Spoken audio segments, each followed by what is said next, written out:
Whoa, so on quality of life, I think if I should go through what we have developed during the last many years, the CDM, the continuous glucose monitoring, may be the thing which impacted people mostly. They do not need the finger prick and they have so much more information, so they have a better life. But seen from an outcome perspective, it will be the automated insulin delivering systems, because they actually improve glucose control so much better.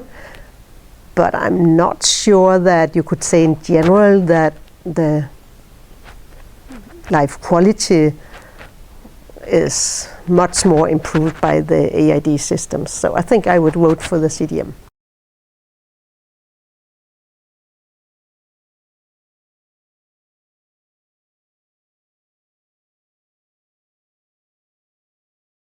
So, first of all, in a rich country as where I'm coming from, we still have barriers for reimbursements. It's public healthcare system where all devices are fully reimbursed, but still each region can do differently.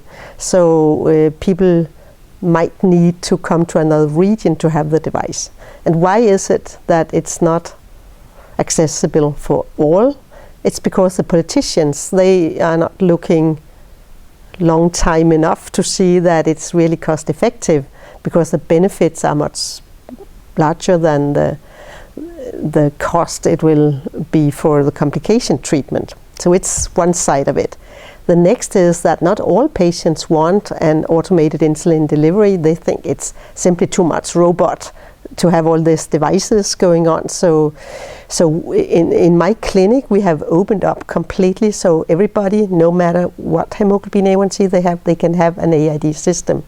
And still we are not above 50%, so I think there'll be a limit about 60% wanted and the rest need to wait a little bit longer so the devices are smaller.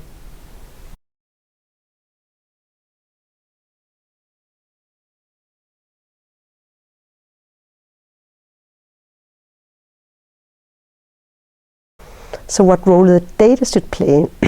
It's really important in the consultation with the patients not only to look into numbers. I have good examples of patients when I ask them, "Hi Peter, how are you?" You may know because you have the hemoglobin A1C before me. No, I don't mean the glucose control, I mean how are you? So it's what we have done in the past, and many patients have that experience that physicians are only interested in numbers. But it is important to train healthcare providers in communication that diabetes is much more than numbers, as we all know. So I think it's a balance, but the numbers will play a role because it's advice on how can I get better numbers, which is a part of the consultation but not the only thing.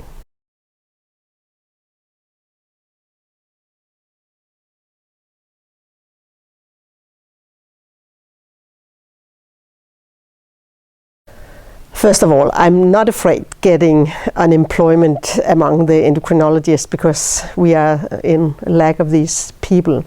But hopefully there will be so much automation, so we don't need to do so much adjustments of settings and adjustment of behavior with the patient in the patient consultation. So I hope my role could change to be a little bit more giving advice on which systems fits best to your need.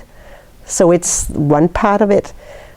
Still also staff, well-educated staff, so they can train the patient optimal, is still a big task for me as an endocrinologist.